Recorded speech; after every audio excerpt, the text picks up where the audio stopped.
Good morning. It is Monday, and I have some book talks for you. I know I didn't do book talk last week, so I should have a lot of books to talk about, but I don't. I only have two.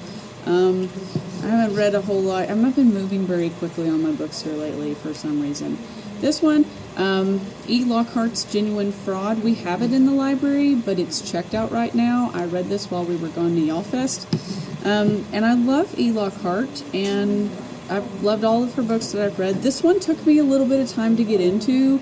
It just, for me, it started off slow, and I was like, I don't really understand what's happening in this book.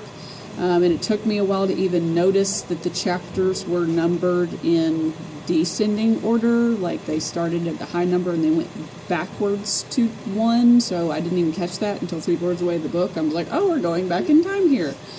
That would have been useful for me to note from the beginning. So you start at the end of the story, and then it takes you back to where it all started. But it took me until about halfway through the book to go, and then from there I gasped several more times, and then as I finished I was like, oh, okay, I see what we're doing here. But I would recommend it if you like mysteries. If you liked We Were Liars, which is her previous book, then you might like it. It's checked out right now, as I said, but you're welcome to put it on hold if you want to be the next person in line for it.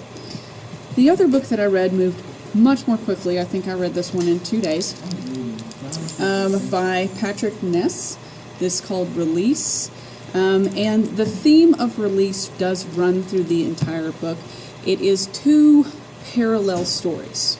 Okay, you have the story of Adam Thorne. He's about to be a senior in high school. He, on this particular day that the story moves through, lots of things in his life are changing drastically. And it seems to be the end of a lot of things.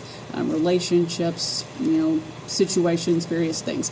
But also there are some beginnings or some shifts, like I said, going along with the theme of release.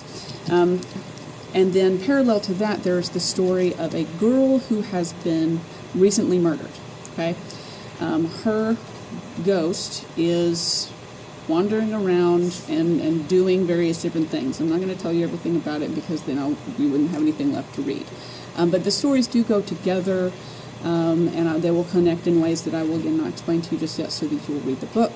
But Patrick Ness has described this. He says it's influenced by Virginia Woolf's Mrs. Dalloway and Judy Blume's Forever.